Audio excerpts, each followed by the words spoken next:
नमस्कार दोस्तों, स्वागत है आप सभी का मेरे YouTube चैनल स्टेनो गुरु शिवा में। दोस्तों शुरू करते हैं आज की डिक्टेशन। गति लेखन अभ्यास संख्या 157। गति 80 शब्द प्रति मिनट। स्टार्ट। इस साल की शुरुआत में सर्वोच्च न्यायालय ने प्रदर्शनकारी किसानों से बातचीत न करने और उनकी शिकायतों का समाधान न करने के लिए केंद्र सरकार की आलोचना की थी। अदालत ने केंद्र से एमएसपी के लिए विधिक गारंटी की मांग वाली नई याचिका पर जवाब देते हुए किसानों की मांगों पर विचार करने का आग्रह किया था। यह घटनाक्रम पंजाब हरियाणा सीमा पर किसान समूहों द्वारा लंबे समय से चल रहे विरोध प्रदर्शन से संबंधित था। याचिका में कृषि कानूनों को निरस्त करने के बाद वर्ष 2021 के किसान विरोध प्रदर्शन के दौरान किए गए वादों के आधार पर फसलों पर एमएसपी के लिए विधिक गारंटी की मांग की गई थी। इस याचिका में मांग की गई थी कि कृषि उत्पादकों के लिए स्थिर आय सुनिश्चित करने के क्रम में एमएसपी को विधिक अधिकार के रूप में मान्यता दी जानी चाहिए।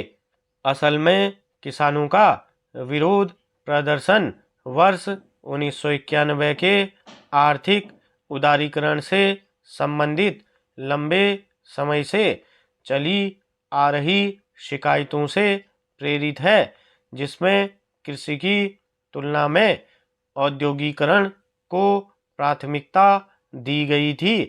यद्यपि सरकार कई फसलों के लिए एमएसपी निर्धारित करती है, लेकिन इसका क्रियान्वयन सीमित है तथा इसके तहत ज़्यादातर खरीद चावल और गेहूं की ही होती है।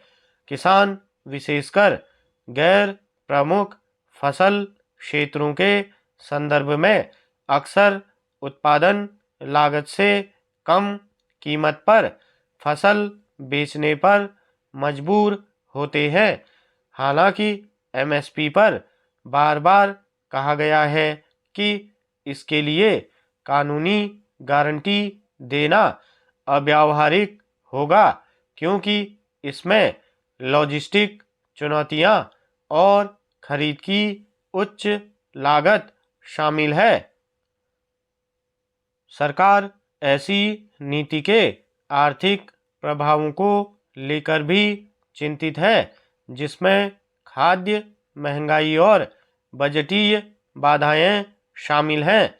देश भर में सभी फसलों पर एमएसपी लागू करना अपर्याप्त बुनियादी ढांचे के कारण कठिन है।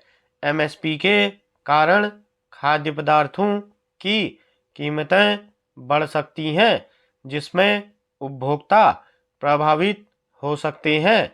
असल में एमएसपी तय करने के लिए कृषि लागत एवं मूल्य आयोग की रपट का इस्तेमाल किया जाता है। आयोग उत्पादन लागत, बाजार के रुझान और मांग आपूर्ति के हिसाब से एमएसपी तय करता है।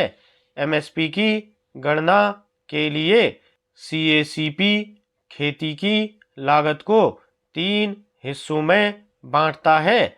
इसमें फसल उत्पादन के लिए किसानों के नकदी खर्च के साथ साथ पारिवारिक श्रम का भी हिसाब लगाया जाता है। एमएसपी में बढ़ोतरी से किसानों को लाभकारी मूल्य मिलता है।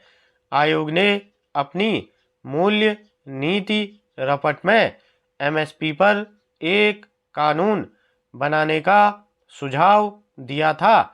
समर्थन मूल्य बढ़ाने को लेकर केंद्र सरकार का तर्क है कि इससे किसानों की आय बढ़ेगी।